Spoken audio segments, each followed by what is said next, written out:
Let's talk about pain and pleasure and how thinking or human thought can generate either pain and pleasure, and how pain and pleasure can and will affect your behavior, human actions, okay, and how smart people uses pain and pleasure to help themselves to do all the right things. How smart people will endure short-term pain and in exchange to gain long-term perpetual pleasure. And how people who are not exactly smart would always want to go for short-term, immediate pleasure at their own expense of their own long-term perpetual pain. So why do you get up early in the morning, fight traffic, and get to work on time? Or get to work early? And why do some other people who are late all the time? You get up early and fight traffic and get to work on time, or get to work early because you're thinking long term. You're thinking about income and support yourself, provide for your family, and then be able to do so 20 years down the road. You're thinking long term. And you're thinking, if I don't endure the short-term pain, what is the long-term pain, the long-term expense that I'll have to pay, I'll have to deal with? That's why you're able to get up early and get to work on time. And people who are late for work all the time, that's not what they think about, okay? They don't think about their long-term and the long-term pain they would have to endure down the road for having no job, no income, can't provide for their families, can't even support themselves. They're thinking about the short term, the most immediate pleasure right here, right now. They are present hedonistic, okay? They are not organized. They don't plan things ahead. They stay up late watching TV or playing computer games, so they cannot get up early in the morning, and their morning routine is not down to a routine, down to a science. They don't have things organized. That's how and why they run to things like, in the morning I realized I have no gas in my car, so I have to drive around to find a gas station. That's how I was late for work, and so on and so forth, because they're not thinking about long term. They're not thinking about the long-term pain they would have to pay and they would have to endure if they don't endure the short-term pain.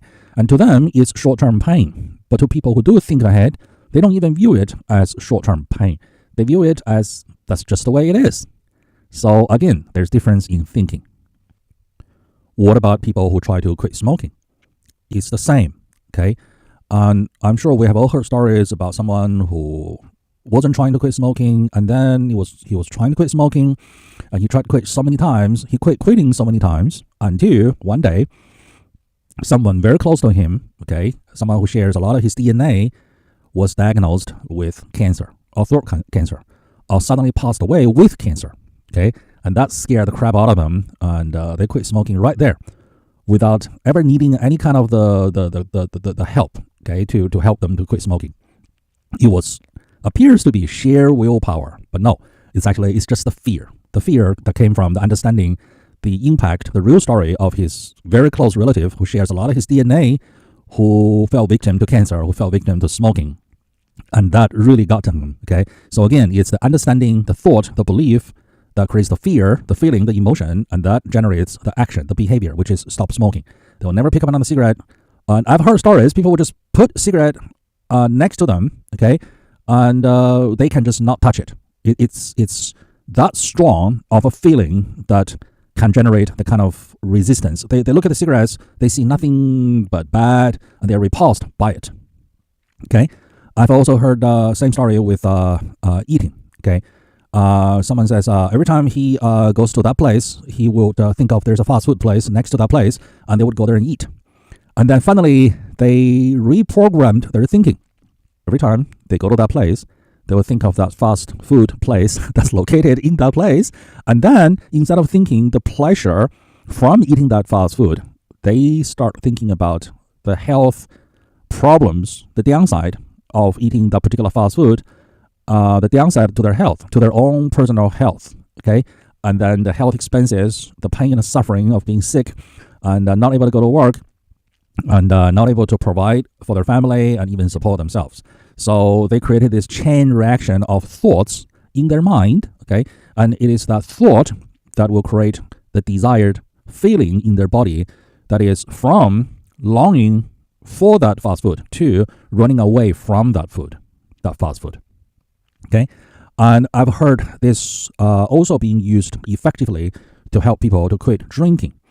And what they found out is some people drink because every time they endure a little bit of short-term discomfort in life right now, and they need to avoid that discomfort. They need to escape reality, so they crawl into a bottle. What has been a very helpful approach was to help these people to realize, number one, I can endure discomfort. Discomfort is just discomfort. Okay, it is not something that I am not able to endure. I am able to endure discomfort. I don't need to run away from it, to avoid it, to escape reality. Okay, so it's actually less painful to endure discomfort than to become an alcoholic, to become a slave to the drink. And enduring discomfort is short-term, immediate pain right here, right now. But becoming a slave to the drink is long-term pain. It's long-term slavery with a shackle around my neck to the drink. Okay, that's the first thing. The second thing is, are those things so-called discomfort, are they really that bad? Okay, now, if you think about it, a lot of the things in life that we call discomfort are just normal part of life. Just life takes effort. Okay, life is not about party every day. Okay, there's no effort. Life is about effort, and effort is what appears to be discomfort. And if you demand life to be all pleasure and no effort, anything that's an effort is discomfort to you, and you will want to avoid it, to escape it. And one of the methods of escape is to crawl into a bottle. But if you realize that's just what or how life is, it's efforts. Okay, you need to put efforts in to put food on the table. You need to put efforts into work to generate income. It requires effort to go grocery shopping. It requires efforts to put shopping from your car into your refrigerator. And it requires effort to turn food from refrigerator into the inside of you. It requires cooking. Cooking is effort. Cooking requires planning. Cooking requires doing. Okay, all of this is life. Life requires effort.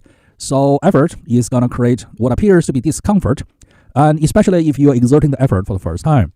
So that will drive you into a bottle. But if you change your thinking, you change your understanding of life, you're going to change your feeling. If you change your feeling, you're going to change your action, your behavior. You'll have no need to crawl into a bottle. Okay. Don't forget to like and subscribe. So this way, when I release new educational videos, you will be notified and you will be the first to learn. And also, make sure you send this video to as many people as possible, so we can all learn and grow together and help each other to grow together. We're in this together. And if you need private coaching, business consulting, or training, feel free to contact me. And my contact details are linked below.